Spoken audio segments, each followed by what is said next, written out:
اے عشق تیرے صدقے جلنے سے چھٹے سستے ہیں، اے عشق تیرے صدقے جلنے سے چھٹے سستے، جو آگ بجھا دے گی وہ آگ لگائی ہے۔ ہم نے جو آگ لگائی ہے اپنے اندر، یہ وہ آگ ہے جو جہنم کی آگ کو بھی بجھا دے گی۔ جو آگ بجھا دے گی وہ آگ لگائی ہے۔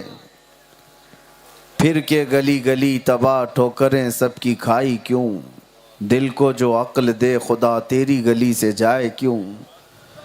جان ہے عشق مصطفیٰ روز فزوں کرے خدا، جس کو ہو درد کا مزہ ناز دوا اٹھائے کیوں۔ عزیزان گرام وقار، رجب المرجب کا چاند نظر آ چکا ہے،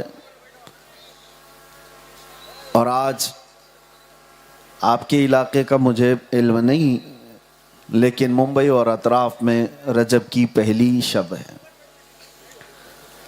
اللہ تبارک و تعالی ان برکتوں والے اور رحمتوں والے اور عبادتوں والے مہینوں کو ہمارے لیے خیر و برکت والے بنائے۔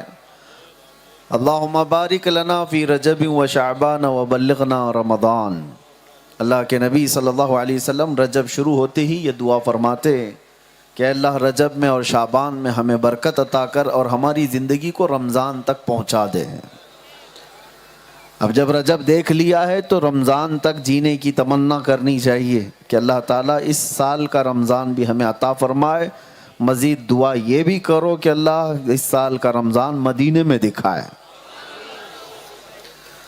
عزیزان گرام وقار، ہمارے لیے سب سے بڑی دولت اور سب سے بڑی ایک طاقت ہے جس کو کوئی بھی ہلا نہیں پاتا، اس دولت اور طاقت کا نام ایمان ہے۔ ایمان ایک ایسے یقین کو کہتے ہیں جو آندھیوں سے نہیں ہلتا۔ ایمان ایک ایسی طاقت ہے جو سورج کی تپش سے نہیں پگھلتا۔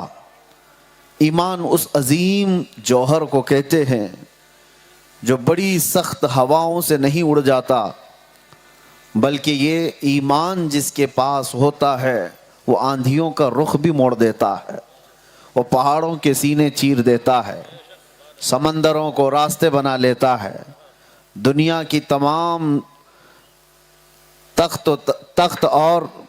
تخت نشینوں کو وہ بالا بھی کر دیتا ہے۔ میں اس ایمان کی بات کر رہا ہوں جو ایمان لے کر 8 فقیر ہندوستان آئے تھے، اور یہ وہ دور تھا جب شہاب الدین غوری جنگ کر کے یہاں کے راجے مہاراجاؤں سے شکست کھا کر واپس جا رہا تھا۔ ہندوستان میں کئی مرتبہ لوگ آئے اور لڑائیاں ہوئی حکومت حاصل کرنے کی خاطر، لیکن جیت نہیں ہوتی تھی، شکست کھا کر جا رہے تھے۔ اسی اثنا میں 6 یا 8 فقیر گدڑی پہنے ہوئے، الجھے بال، چہروں پر دھول اٹی ہوئی، لمبا سفر طے کیے ہوئے ہندوستان کی طرف آ رہے ہیں، اور ایک فوج ہندوستان سے باہر جا رہی ہے۔ فوج نے دیکھ کر پہچانا یہ 8 فقیروں کی جماعت مسلمان لگتی ہے۔ بادشاہ نے پوچھنے کے لیے کہا کہ جاؤ ان فقیروں سے کہ کہاں کا ارادہ ہے ان کا پوچھاؤ۔ سپاہیوں نے جا کر پوچھا کہ بابا آپ لوگ کدھر جا رہے ہیں؟ تو یہ وہ بابا نہیں تھے جو مریدوں کے جیب پر جیتے تھے، یہ وہ بابا تھے جنہوں نے یہ نہیں کہا ہم ہندوستان دیکھنے جا رہے ہیں، بلکہ ان باباؤں نے کہا ہم ہندوستان فتح کرنے جا رہے ہیں۔ سبحان اللہ۔ فقیروں کی جماعت نے یہ نہیں کہا کہ وزٹ کرنے جا رہے ہیں، بلکہ انہوں نے کہا ہندوستان کو فتح کرنے جا رہے ہیں۔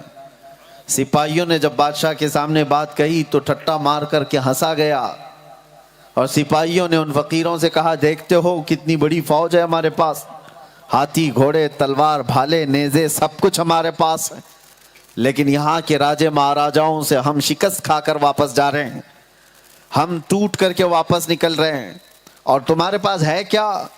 یہ چند فقیروں کی جماعت، اور کہہ رہی اتنے بڑے ملک کی فتح کی بات کر رہے ہو۔ تو بابا نے کہا میرا نام معین الدین حسن چشتی ہے، اور تیری فوج یہی ہاتھی گھوڑے ہتھیاروں کے بھروسے گئے تھے، معین الدین اللہ کے بھروسے پر جا رہا ہے، رسول پاک صلی اللہ علیہ وسلم کی عنایتوں میں جا رہا ہے۔ یہ وہ ایمان کی دولت ہے، اسی کو توکل کہتے ہیں، اسی کو یقین ہے۔ یہ جس انسان کے اندر آ جائے میرے عزیزو، وہ بڑی سی بڑی طاقتوں کی پرواہ نہیں کرتا۔ وہ ایمان آج ایسا پیدا کرو کہ لاٹھی ڈنڈے سے ڈرنے والا ایمان نہیں، ہواؤں کی سختیوں سے ڈرنے والا ایمان نہیں، بلکہ اس شخص کو منافق کہتے ہیں جو موسم دیکھ کر کے اپنے ایمان بدل لیتا ہے، اپنے چہرے بدل لیتا ہے، اپنے خد و خال بدل لیتا ہے، اس کو تو منافق کہتے ہیں۔ ایمان والا کیا ہوتا ہے؟ ایک صحابی ہیں عبداللہ بن حذافہ، روم کے ایک بادشاہ نے گرفتار کر لیا تھا صحابی کو، اور زیرک و دانا اتنے تھے، عقل مند اتنے تھے کہ بادشاہ ان پر بولی لگا بیٹھا کہ یہ ایسا نوجوان مجھے میری پوری سلطنت کے لیے چاہیے، جو رسول اللہ کا ایک غلام، اور پیشکش بھی کر دیا عبداللہ بن حذافہ سے کہ تم آ جاؤ میرے دین میں، میری سلطنت میں وزیر بن جاؤ، اور میں تمہیں پیشکش کرتا ہوں تم جو مانگو گے وہ دوں گا۔ عبداللہ بن حذافہ نے کہا کس بات کی کہ دینے کی بات کر رہے ہو؟ بادشاہ نے کہا قسم، اگر تو نے مانگ لیا تو میں اپنی آدھی سلطنت دے دوں گا، بس تو آ جا میری اس سلطنت کے دائرے میں، میرے اس دین میں۔ سنو میرے عزیزو، عبداللہ بن حذافہ نے کیا کہا تھا؟ کہا بادشاہ آدھی سلطنت کی بات چھوڑ دے، تیری پوری سلطنت دے دے، اس کے بعد ایک اور سلطنت، اس کے بعد ایک اور سلطنت دے دے، یہ ساری چیزیں دینے کے بعد بھی تو کہتا ہے کہ میں تیرے دین میں آ جاؤں؟ قسم رب ذوالجلال کی، پلک جھپکنے کے برابر بھی میں اپنے نبی سے بے وفائی نہیں کر سکتا۔ نعرہ تکبیر، آنکھ جھپکنے کے برابر جو وقت ہوتا ہے، اتنی دیر بھی میں اپنے نبی پاک سے غداری نہیں کر سکتا۔ میرے عزیزوں، نوٹوں سے خریدا جانے والا وہ ایمان نہیں ہوتا۔ دولت کے انبار رکھ کر کے لوگوں کو خریدا جائے تو وہ ایمان نہیں ہے۔ ایمان وہ ہے کہ جو آندھیوں کے رخ کو موڑ دیا کرتا ہے، لوگوں کو سوچنے پر مجبور کر دیتا ہے۔ آج بھی پوری دنیا اس بات پر حیرت انگیز طریقے سے سوچ میں مبتلا ہے، یہ فاقہ کش موت سے ڈرتا نہیں ذرا، روح محمدی اس کے بدن سے نکال دو۔ دنیا یہی کہتی ہے آج، بھوکا رہتا ہے، پیاسا رہتا ہے، ٹوٹا بکھرا ہوا ہے، لیکن موت سے ڈرتا نہیں۔ وجہ کیا ہے؟ میں کہتا ہوں میرے عزیزو، ایمان کا ایک چھوٹا سا حصہ بھی تمہارے اندر آئے تو تمہیں دنیا و ما فیہا سے بے خبر کر کے اللہ تبارک و تعالیٰ کی بارگاہ کا بنا دیتا ہے۔ اور جس کا ایمان مکمل ہو جائے، جس کا ایمان کامل ہو جائے، ہزاروں بادشاہ ایک طرف، اس فقیر کا ایمان اپنی جگہ پر۔ یہاں پر جب سرکار غریب نواز معین الدین حسن چشتی اجمیری رضی اللہ تعالیٰ عنہ تشریف لائے تھے، کون سی دولت لے کر ساتھ آئے تھے؟ کتنے گھوڑے ساتھ میں تھے، کتنے ہاتھی، کتنے اونٹ، کتنا ساز و سامان، کتنی فوج؟ تاریخ پڑھ کر کے دیکھو تو پتہ چلے گا کچھ نہیں ساتھ لائے تھے۔ گدڑی پہنے ہوئے، ان کے ہاتھ میں جو کھانے پینے کی چند چیزوں کی جھولیاں، اس کے علاوہ اور کچھ نہیں تھا۔ مجھے تو بات یاد آتی ہے اس غریب نواز کی حکومت پر۔ آج مجھے بتاؤ اے سنی مسلمانوں، کسی کو انکار ہے؟ 800 سال ہو گئے ہم اپنے دلوں پر ان کا راج محسوس کرتے ہیں، لیکن آپ کو ایک بات بتا دوں، ظاہری اسباب ان کے پاس کچھ نہیں تھے۔ وہ کون سی دولت تھی جو اس وقت بھی ان کو پاورفل بنا رکھی تھی، اور آج تک ہزاروں نہیں کروڑوں لوگوں کے دلوں پر وہ حکومت قائم ہے؟ بظاہر اسباب کی بات اگر میں کروں تو گھر کا حال تو یہ تھا، آپ کے ایک بیٹے حسام الدین، وہ ایک دن اپنے دوستوں کے ساتھ آ رہے تھے اور چکر کھا کر گر گئے، تو دوستوں نے اٹھایا، کہا حسام الدین چکر آ گئی اور غش کھا کر گر گئے، کیا بات ہے؟ کہا 8 دن سے ہمارے گھر میں فاقہ چل رہا ہے، ہم نے کھانا نہیں کھایا ہے۔ غریب نواز کے بیٹے کی بچوں نے جا کر اپنے اپنے ماں باپ سے کہا، سلطان الاولیاء غریب نواز کے صاحب زادے فاقے کی بات کر رہے ہیں ان کے گھر میں۔ تو سارے لوگ پریشان ہو گئے. شام کے وقت سب کے گھروں سے طبق بھر بھر کر کھانے آئے. سرکار غریب نواز جب بیٹھے تھے, شام کا وقت ہے, افطار کا, آپ نے پوچھا کہ یہ سارے کھانے اچانک آج ہی کیوں آ گئے؟ تو لوگوں نے بتایا کہ حضور آپ نے کبھی اس بات کی خبر ہم کو نہیں دی کہ آپ کے گھر میں فاقہ ہے. آج آپ کے صاحبزادے گر پڑے اور ہمیں ان کے ذریعے سے پتا چلا کہ آپ کے گھر میں فاقہ ہے. ہم سب گھر سے کھانا لے آئے تاکہ آپ تر غذا کھا سکیں. سرکار غریب نواز نے کھانا تو کھا لیا, اس کے بعد انہیں کچھ نہیں کہا. اپنے گھر جا کر کے اپنے بیٹے سے کہتے ہیں, حسام الدین اب تم میری نگاہوں سے دور ہو جاؤ, اس لیے کہ یہ فاقہ میں نے لوگوں کے لیے نہیں میرے رب کے لیے کیا تھا. یہ میرا راز تھا, میرے گھر کا راز تھا. تو نے لوگوں کے سامنے افشا کیوں کیا؟ میں ایک صرف جھلک بتا رہا ہوں, جو ظاہری اسباب میں فاقے کے اندر زندگی گزارتا ہو, لیکن طاقت ایسی کہ انا ساگر کو کہہ دے تو وہ کوزے میں بھرا ہے. لیکن طاقت ایسی کہ کوئی اگر جادو دکھانے کے لیے آسمانوں پر اڑے تو اپنے کھڑاؤں سے اسے نیچے بھی اتار دے. طاقت ایسی کہ اگر اشارے کر دے تو اڑتے ہوئے ساری چیزیں نیچے زمین پر آ جائیں. میرے عزیزوں, وہ ایمانی طاقت تھی سرکار غریب نواز کی. لوگوں نے یہ سمجھ رکھا ہے مال و دولت کثرت سے جمع کرنے کا نام ایک بہت بڑی طاقت ہے. ہم نے ایسی طاقتوں کا زوال بھی دیکھا ہے, ایسی طاقتوں کو لٹتے ہوئے اور آوارہ ہوتے ہوئے بھی دیکھا ہے, جو دنیاوی طاقتیں جمع کرنے پر پوری زندگیاں گزار گئے. کچھ لوگ سکتہ میں طاقت سمجھتے ہیں. حکومت حاصل کر لینے کا نام طاقت ہے, اور ان کی طاقت بھی ہم نے دیکھا ہے. ارے وہ گنڈے ہیں, 4 دن کی طاقت ہے, یہ ہمیشہ کی طاقت نہیں.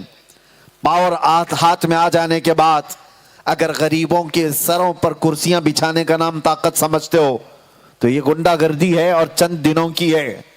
اس طرح کی طاقتیں تو جنگلی جانوروں میں بھی آ جاتی ہیں. طاقت وہ نہیں ہے, طاقت وہ ہے. رسول کریم صلی اللہ تعالی علیہ وسلم کے ان اصحاب کو دیکھو, اور کس انداز کے یہ صحابہ تھے. پیروں میں چپل نہیں, ایک کھجور پر 10 صحابہ پورا دن گزارتے, ایک پیالہ دودھ پر 70 صحابہ پی کر کے پورا دن گزار لیتے. لیکن وہ 313 اگر نکل جاتے میدانوں میں, وہ 70 اگر نکل جاتے میدانوں میں, تو قیصر و کسریٰ جیسی شان و شوکت رکھنے والے بادشاہ بھی تھراتے تھے. طاقتیں یہ تھیں, اس لیے کہ ان اصحاب کے پاس مال و دولت کی جمع کی ہوئی طاقتیں نہیں, وہ ایمان کی طاقت تھی. ایمانی طاقت یہ بہت عظیم طاقت ہے. اب میں آپ سے کہتا ہوں کہ یہ کیسے حاصل ہوگی؟ میرے عزیزو, پریکٹیکل آپ کو اپنی لائف میں لانے کی ضرورت ہے. کیسے حاصل ہوگی؟ کسی دکان سے نہیں ملتا ایمان. کہیں جا کر کے آپ پیسے خرچہ کر کے اپنے ایمان کو بڑھانے کی بات کریں, یہ ایمان کی دولت ایسے نہیں ملتی. آپ اپنے پریکٹیکل لائف میں دیکھیں, اللہ ایک ہے, یقین ہے یا نہیں؟ اللہ سب سے بڑا ہے, یقین ہے کہ نہیں؟ دن میں کتنی مرتبہ بولتے ہو اللہ اکبر, اللہ سب سے بڑا ہے. یہ تمہارا زبانی کلمہ ہے, اسی پر اپنی زندگی کو پریکٹیکل لے کر کے جانا, یہی ایمان ہے. تم نے کہا اللہ سب سے بڑا ہے, تو پھر تمہارا یقین اب دنیا میں دیکھنے کو چاہیے, دیکھنے کو ملنا چاہیے کہ تم نے اللہ کو سب سے بڑا کہا ہے, تو کیا اپنی تمام چیزوں میں اس کو بڑا مانتے ہو کہ نہیں؟ طاقت و قوت میں اس کو بڑا حاکم مانتے ہو کہ نہیں؟ جب آپسی جھگڑے ہو جائیں تو حاکم کس کو مانتے ہو؟ جب تمام معاملات آ جائیں, مصیبتیں آ جائیں, تو سب سے بڑا حاکم اور طاقتور کس کو مانتے ہو؟ زندگی کے ہر شعبے میں جب تم اللہ تبارک و تعالیٰ کی متعلق عقیدہ امپلیمنٹ کر کے دکھاؤ, تب پھر تمہارا ایمان بڑھتا ہے. ایمان ایسے دکانوں سے خریدنے سے نہیں ملتا. ایمان تمہاری اپنی لائف کی زندگی میں ہر شعبے میں اس یقین کو بڑھانے کا نام ہے. اس یقین کو, کبھی کبھار تو ایسے معاملات آتے میرے عزیزوں, ہم بھی دنگ رہ جاتے ہیں. اللہ نے فرمایا ان مع العسر یسرا, ہر تکلیف کے بعد آسانی ہے. 2 بار یہ آیت آئی ہے, یقین ہونا چاہیے کہ نہیں ہونا چاہیے؟ ایمان اسی کا نام ہے، اللہ نے جو فرمایا اس پر یقین کرنا، یہی ایمان ہے۔ اب اللہ نے فرمایا ہر تکلیف کے بعد آسانی ہے۔ اب یہ بولنے کو آسان ہے، ہم بھی کسی کو نصیحت میں کہہ دیتے ہیں، لیکن میں جانتا ہوں قید کے دوران ایک بوڑھے قیدی کو جب میں نے بات کیا، 22 سال سے جیل کے اندر ہے، اور اس بیچارے کو دیکھ نماز کبھی نہیں چھوڑتا، کبھی نماز نہیں چھوڑتا، بلکہ مصلی پھٹ چکا ہے، قرآن جس پہ پڑھتا ہے وہ عرق پھٹ چکے ہیں۔ 22 سال کس کو کہتے ہیں میرے عزیزو؟ آدھی زندگی ختم ہو گئی۔ بیٹھنے کے وقت ہم تو 4-6 مہینے کے قیدی، اور کوئی 22 سال کا تھا، تو ہم نے بات چیت کرنے کے وقت ان سے کہا گھبرائیے مت، اللہ کا فرمان ہے ہر تکلیف کے بعد آسانی ہے۔ اللہ نے فرمایا ہر تکلیف کے بعد آسانی ہے۔ ہنس کر کے اس بوڑھے قیدی نے کہا کہ مولانا بولنا آسان ہے، یہ بولنا آسان ہے، 22 سال سے یہ آیت میں پڑھتے ہوئے آ رہا ہوں، لیکن شیطان ہر بار دل پہ کچوکے لگاتا ہے، کہاں ہے وہ آسانی جو تیرا رب کہہ رہا ہے؟ کہاں ہے وہ آسانی؟ سال گزر گئے، 5 سال، 10 سال، 20 سال، 22 سال، اور تیرا رب تو کہہ رہا ہر تکلیف کے بعد آسانی۔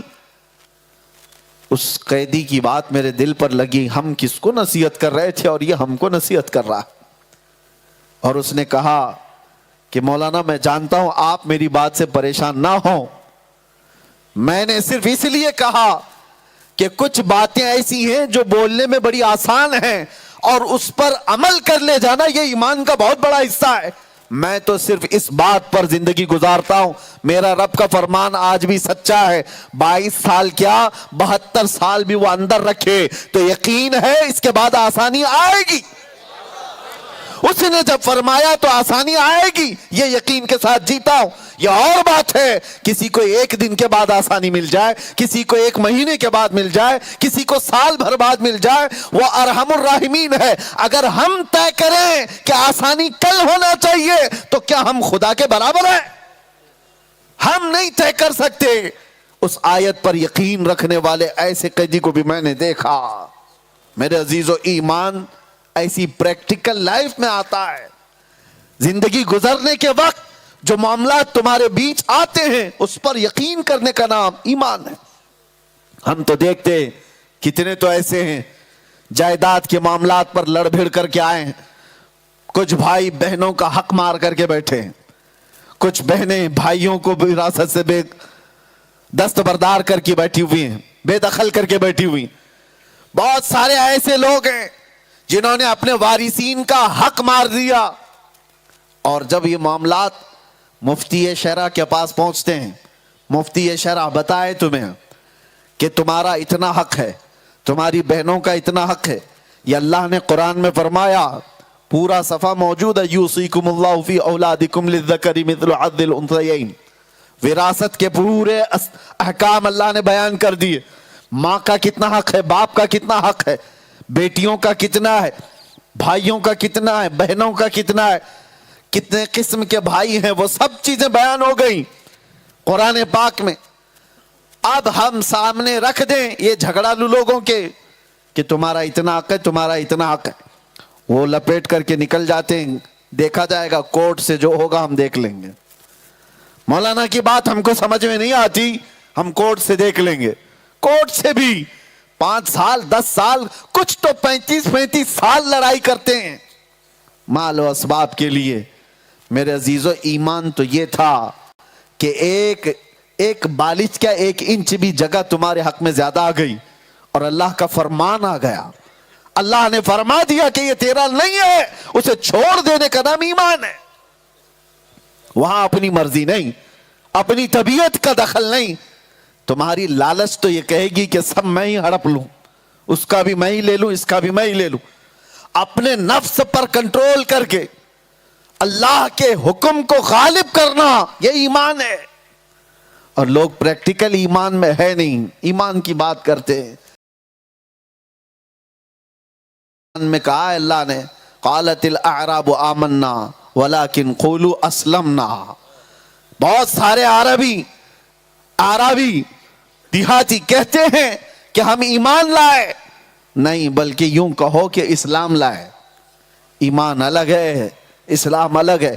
یہ جو ٹوپیاں داڑیاں، یہ جو نماز، یہ روزے، یہ زکوٰۃ، یہ حج جو ظاہری اعمال ہیں، یہ سب اسلام ہے۔ ایمان تو دل کے اندر ہے، یہ قلب کی کیفیت کا نام ہے، اور مانتا ہے یا نہیں مانتا۔ اسی لیے ہم آج کسی کو چہرے سے منافق بھی نہیں کہہ سکتے، کیونکہ یہ غیب کا علم ہے۔ نفاق بھی دل کے اندر ہوا کرتا ہے، یہ اللہ کے نبی صلی اللہ تعالی علیہ وسلم نے فرمایا، کیونکہ وہ غیب جانتے تھے، ہم نہیں جانتے۔ اسی طرح ایمان دل کے اندر موجود کیفیت کا نام ہے، اور وہ جتنا مضبوط ہو جائے یقین، اتنے پاورفل تم بنتے چلے جاؤ گے، اتنے تم طاقتور بنتے چلے جاؤ گے۔ آپ کو پتا ہے اللہ کے نبی صلی اللہ تعالی علیہ وسلم نے جو ارشاد فرمائے مومن کی طاقت کے بارے میں، حضور فرماتے ہیں اتقوا فراست المؤمن فإنه ينظر بنور اللہ۔ مومن کی، ایمان والے کی فراست سے ڈرو، اس لیے کہ جب وہ دیکھتا ہے تو اللہ کے نور سے دیکھتا ہے۔ مومن کی فراست کو اللہ کے نبی نے فرمایا وہ کون سا مومن ہے؟ جس کا ایمان مضبوط ہو گیا، یا اولیاء کاملین، غوث اعظم کا ایمان، غریب نواز کا ایمان۔ آپ سنتے ہیں نا یہ کرامتیں کہاں سے؟ یہ تو دلوں کے حالات بھی جانتے تھے۔ جب محفل میں کوئی آیا تو اسے دیکھ کر پہچان لیا۔ شیخ محی الدین ابن عربی ایک محفل میں بیٹھے ہیں، بہت سارے لوگوں کی جماعت آئی اور قالین پر بیٹھے تھے، ان کی کرسی لگی تھی۔ اچانک جذب کے عالم میں آپ نے کہنا شروع کیا، اے لوگو تمہارا خدا میرے پیروں کے نیچے رہتا ہے، تمہارا خدا میرے پیروں کے نیچے رہتا ہے۔ سب بھڑک گئے کہ ان کو کیا ہو گیا شیخ کو، کہ بھٹک گئے، بہک گئے، کفریہ جملے کہہ رہے ہیں خدا کی شان میں ایسے الفاظ۔ سب اٹھ کے بھاگ گئے کہ یہ تو گمراہ ہو گئے، کافر ہو گئے۔ دو لوگ بچے تھے، انہوں نے شیخ اعظم سے پوچھا، ابن عربی سے، کہ حضور آپ نے ایسا جملہ کیوں کہا، کیا اس کی کوئی تعویل ہو سکتی ہے؟ تو آپ نے کہا ہاں بیٹا میں بتاتا ہوں میں نے کیوں کہا۔ قالین اٹھایا جہاں پر وہ آپ کی کرسی لگی ہوئی تھی، آپ کے پیر تھے۔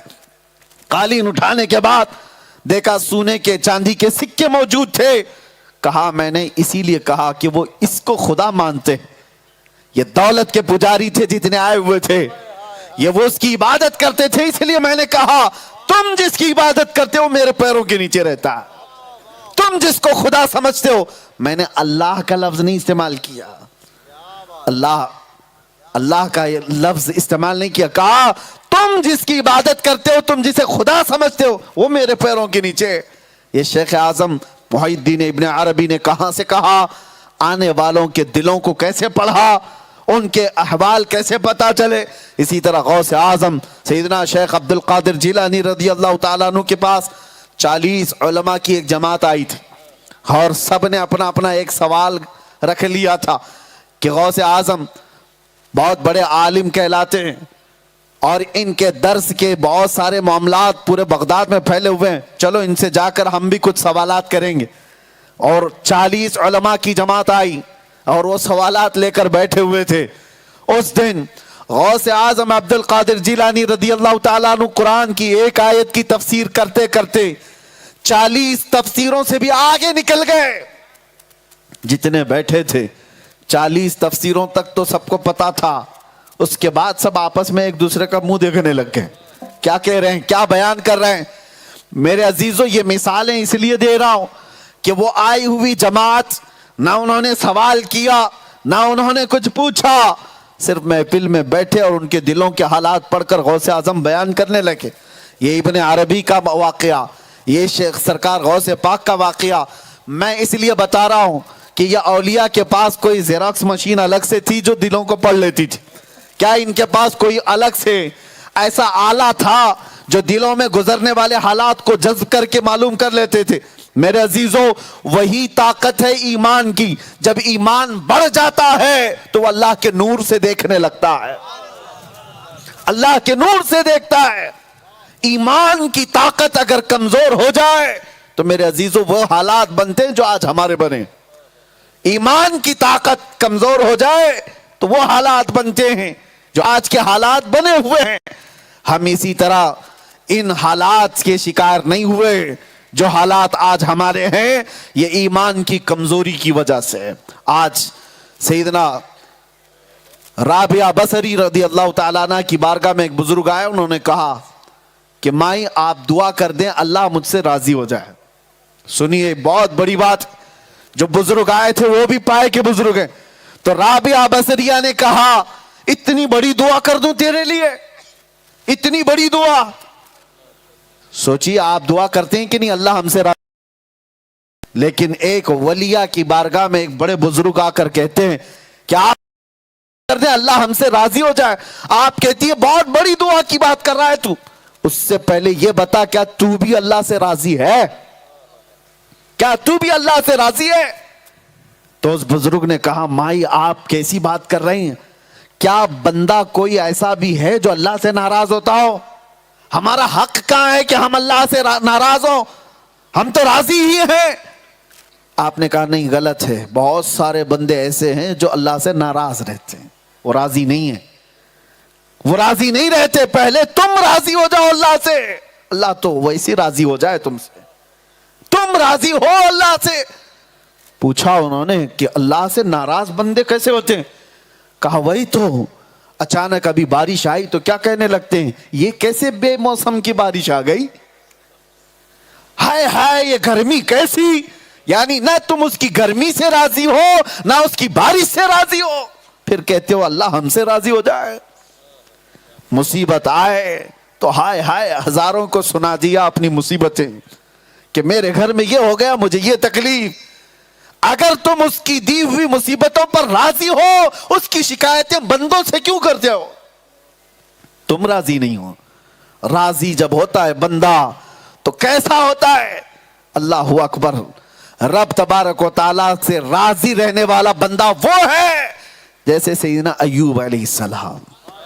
ساری اولادیں ختم ہو گئی تھیں، ساری بیویاں مر گئیں، انتقال کر گئیں، اور سارے مویشی جانور سب ختم ہو گئے، لیکن کبھی آپ کے ایمان میں، آپ کے استقلال میں ذرا برابر بھی لغزش نہیں آئی۔ بیمار اتنے ہو گئے تھے، بیمار اتنے ہو گئے تھے کہ بستر پر سوتے تھے تو چمڑی لگ جاتی تھی اور زبان میں دراڑیں پڑ گئی تھی۔ اس وقت تک ایوب علیہ السلام نے یہ نہیں کہا ہے یہ مصیبت میرے ہی گھر کیوں آئی، یہ نہیں، یہاں جو سردی بخار پہ بھی ہم بولتے ہیں، یہاں تھوڑا سا مال میں نقصان ہو جائے تب کہتے ہیں میرے ہی گھر میں ایسا ہوتا ہے، میرے ہی گھر میں اللہ تعالیٰ نے مصیبتیں اتار دی ہیں۔ وہ مصیبتوں کو کون پہنچ پائے گا جو ایوب علیہ السلام نے گزار دی۔ اتنی مصیبتیں میرے عزیزوں، ذکر کرنے والی زبان کٹ گئی تھی، اللہ کی بارگاہ میں جس زبان سے وہ ذکر کرتے تھے وہ کٹ گئی۔ تب آپ نے صرف اتنا ہی کہا تھا ربی انی مسنی الضر وانت ارحم الراحمین، مجھے تکلیف تو پہنچی ہے مولا تو ارحم الراحمین ہے۔ پھر رب تبارک و تعالیٰ اس امتحان سے نکالا، صحت بھی عطا کیا، اولاد بھی عطا کیا، جو کچھ بھی فنا ہوا تھا سب کو اللہ نے دوبارہ عطا کیا۔ یہ ہے ایمان کی علامت۔ اگر اللہ سے راضی ہو بندہ تو پھر دنیا بھر میں شکایتیں نہیں کرتا۔ آج ہمارے جو حالات ہیں، سب سے پہلی چیز ہے کہ ایمان پیدا کرو۔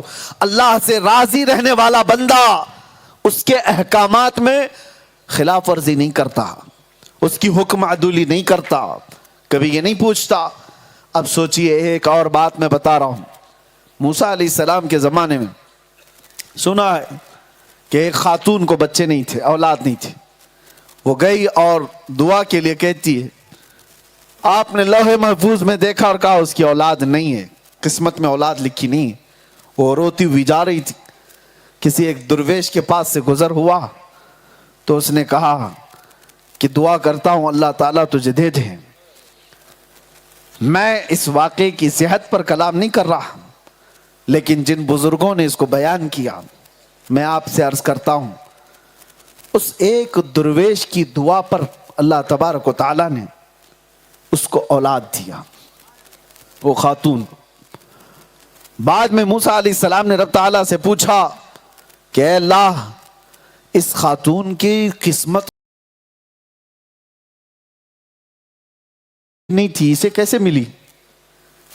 تو رب تبارک و تعالیٰ نے فرمایا اس کا جواب یہ ہے کہ موسیٰ جاؤ ایک چاقو لے لو اور ایک برتن اور اپنی قوم میں جا کر لوگوں سے کہو کہ اللہ نے تمہارے جسم کا ایک ٹکڑا مانگا ہے، کاٹ کے دے دو۔ آپ آئے قوم کے سامنے کہ اللہ نے تمہارے جسم کا ایک ٹکڑا مانگا ہے، ادھر ادھر لوگ بھاگنے لگ گئے، جسم کا ٹکڑا کاٹ کر کے دینا۔ وہی درویش بیٹھا ہوا تھا فقیر، اس کے پاس جیسی ہی آواز آئی وہ اٹھ کر بھاگتا ہوا آیا، کہا کہ اے نبی اللہ، کیا اللہ نے جسم کا حصہ مانگا ہے؟ کہا ہاں۔ چاقو لے لیا اس فقیر نے، اپنے جسم کے حصے کاٹنے لگ گیا، کبھی ادھر سے کاٹتا ہے، کبھی ادھر سے، کبھی ران کا، کبھی پیٹ کا، کبھی پیچھے کا، سب حصے کاٹ کاٹ کر کے ٹکڑے رکھنے لگا۔ جسم پورا لہو لہان خون سے بھر گیا۔ اللہ کے نبی نے کہا کہ تجھ سے کہا تھا اللہ نے ایک ٹکڑا مانگا ہے، تو نے پورے جسم کو چھل دیا۔ اس فقیر نے کہا یہ تو نہیں پتا تھا کہ اللہ نے کس جگہ کا مانگا ہے، میں نے جسم کا ہر حصہ رکھ دیا، کوئی تو اسے پسند آ جائے۔ میرے عزیزوں، یہ ہے فرمان رب ذوالجلال پر بندے کی حاضری، یہ ایمان کا حصہ ہے، یہ ایمان کا حصہ ہے۔ اور یہاں پر حال یہ ہے، مسجد سے آواز آتی رہی حی علی الصلاۃ، کوئی کان تک نہیں دھرتا۔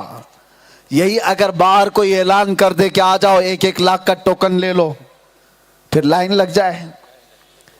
اگر یہی صبح کوئی اٹھ کر کے نیتا آئے اور کہے کہ لوگوں کو 1-1 گنٹا زمین دی جا رہی ہے، آ جاؤ، سارے بستر چھوڑ کر بغیر منہ دھوئے بھاگے۔ یہ کیا ہے؟ یہ ایمان کا حصہ ہے۔ دنیاوی اسباب پر اگر یقین بڑھ گیا ہے تو پھر ایمان کہاں ہے؟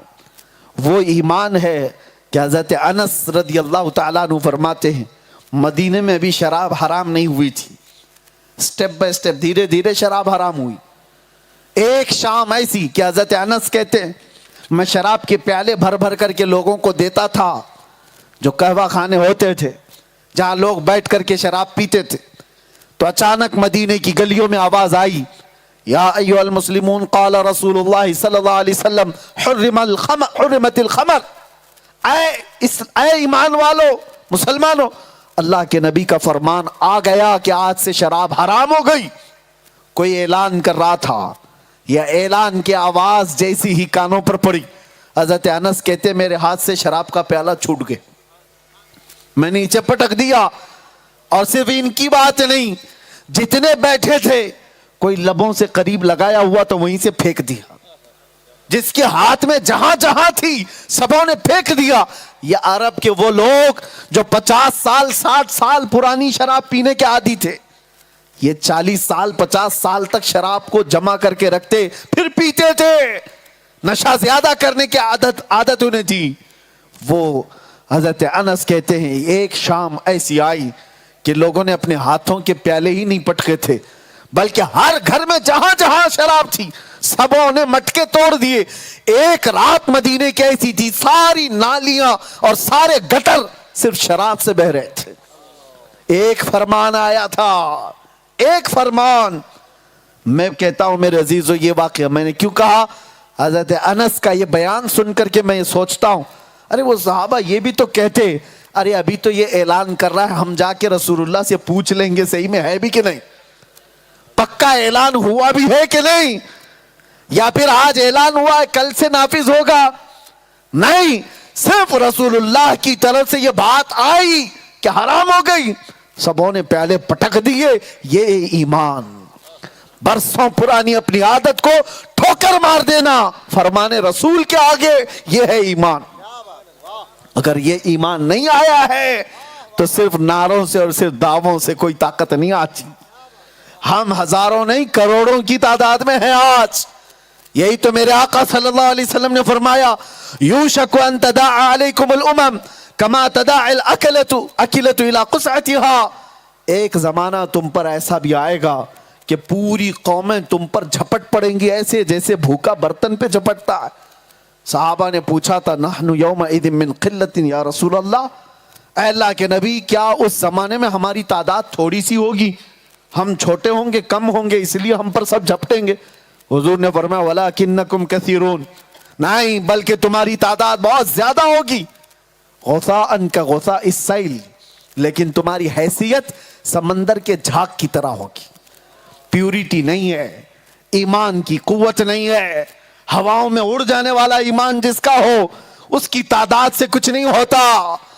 اسی لیے میں کہتا ہوں لاکھوں کی، ہزاروں کی، کروڑوں کی بھیڑ جمع کرنے سے کچھ نہیں ہوتا. انقلاب آتا ہے تو ایک حسین سے آ جاتا ہے، انقلاب آتا ہے ایک صلاح الدین سے آتا ہے، انقلاب آتا ہے تو ایک اورنگزیب سے بھی آتا ہے، انقلاب آتا ہے تو ایک ٹیپو شہید سے بھی آتا ہے. بڑی تعداد اور بہت سارے افراد جمع کرنے سے نہیں کام ہوتا. اسی لیے جس نے کہا وہ سچ کہا ہے، کوانٹیٹی نہیں کوالٹی چاہیے. اخلاص اور ایمان کی دولت جہاں ہو دنیا اس سے گھبراتی ہے، ڈرتی ہے. میں نے دیکھا ہے میرے عزیزوں، علماء تو بہت سارے ہیں اور ہزاروں کی تعداد میں، لیکن ماضی قریب میں 80 اور 70 کی دہائی میں اگر جائیں، 70s کی بات کر رہا ہوں، بڑے بڑے علماء بھی تھے اور نام کے مولوی بھی تھے، کثرت تھی بہت سارے ہندوستان بھر میں سارے جگہوں پر. لیکن وقت کی پاورفل طاقت حکومت ڈرتی تھی اعلیٰ حضرت کے شہزادے مفتی اعظم ہند سے، جن کا حال یہ تھا فقیرانہ زندگی گزارنے والے وہ مرد قلندر. لیکن دنیا کو خوف اتنا کیوں تھا؟ اس لیے کہ جس کے اندر ایمان کی طاقت زیادہ ہوتی ہے بڑی بڑی حکومتوں کو اس سے ڈر لگتا ہے، خوف ہوتا ہے. انہیں اندازہ ہے کہ یہ ادھر سے ادھر کر سکتا ہے. آپ سوچو کہ جب اکبر جیسا تانا شاہ اس اکھنڈ بھارت پر جس نے حکومت کیا ہے، صرف یہ ہندوستان نہیں، اس وقت کا ہندوستان بہت بڑا تھا، اس کی سیمائیں افغانستان تک جاتی تھی. یہ ہندوستان پر راج کرنے والا اکبر، اس نے 1000 سال جب ہو گئے دین حضور پاک صلی اللہ علیہ وسلم کی وفات کے، تو اس نے یہ اعلان کیا کہ یہ اسلام 1000 سال پرانا ہو گیا، اب ایک نیا دین لاؤں گا میں. اور نیا دین الہی کے نام سے شروع کیا. اور وقت ہے، طاقت ہے، پیسہ ہے، بادشاہت ہے، فوج ہے، سب کچھ ہے. آدمی کے پاس جب اتنی ساری چیزیں ہوتی ہیں تو سوچا تو ہو، اکثر ایسا دیکھا گیا ہے جب بھی کسی کے پاس طاقت اور سکتہ اور پاور آتا ہے وہ سوچتا ہے میں من کی بات کر کے سب کے اوپر حاوی ہو جاؤں گا. آج بھی وہی ہو رہا ہے. ہاں ایسا نہیں ہوتا، کوئی ایک قلندر اٹھ جاتا ہے اور پھر تہو بالا کر دیتا ہے. اکبر نے یہ سوچا تھا سارے وزیر میرے، سارے سپاہی میرے، مولویوں کا تو کیا، ان کو کچھ دے کر کے ویسے ٹھنڈا کر دوں، ان کو خرید لوں. دین الہی کا اعلان ہو گیا، جگہ جگہ پر سب جگہ اعلان ہو گیا کہ نیا دین اب دین الہی ہوگا. میرے عزیزو ایک بات یاد رکھنا، ان کوڑا کرکٹ اور کچروں کے اندر ایسا نہیں ہے کہ سب بہ جاتے ہیں، ہیرے ضرور ہوتے ہیں. ہیرا اگر کیچڑ میں گر جائے تب بھی وہ اپنی قیمت نہیں گنواتا، اپنی قیمت نہیں گنواتا. ایسوں میں ایک مرد قلندر تھا، احمد فاروقی سرہندی مجدد الفسانی. ارے نوجوانی کا حال تھا، 27 سے 30 سال کی عمر شاید، اور اس عمر میں کھڑا ہوا اور کہا نہیں دین ہوگا تو میرے مصطفیٰ کا. اکبر کا نہیں، مصطفیٰ کریم نے جو دین پیش کیا وہی اسلام کی سچائی ہوگی. تم دوسرے کسی بھی دین کی پیروی کرو، اس سے غرض نہیں، لیکن اسلام نام سے وہی دین رہے گا جو آمنہ کے لال نے پیش کیا. آپ سوچو ایک بہت بڑے ہاتھی کے سامنے ایک چونٹی کھڑی ہو جائے، لوگ تو یہی سوچتے ہیں کیا کر لے گی یہ چونٹی اس کا. لیکن دیکھا ہے دنیا میں اکبر اپنی پوری طاقت کے ساتھ جب یہ دیکھ رہا ہے کہ احمد فاروقی سرہندی ایک عالم دین ہے، دین اسلام کے لیے کھڑا ہو گیا، اور لوگ اس کی باتیں سننے بھی لگ گئے ہیں. اور جگہ جگہ یہ بات پھیل گئی کہ وقت کے بادشاہ کا لایا ہوا پلان چوپٹ ہو سکتا ہے. بادشاہ نے اٹھایا اور عالم دین کو جیل میں ڈال دیا. یہی کیا جا سکتا ہے، اور کیا کرو گے؟ اس کے آگے پھانسی ہے، اور کیا کرو گے؟ اس سے زیادہ کیا ہے؟ مجدد الفسانی کو گوالیار کی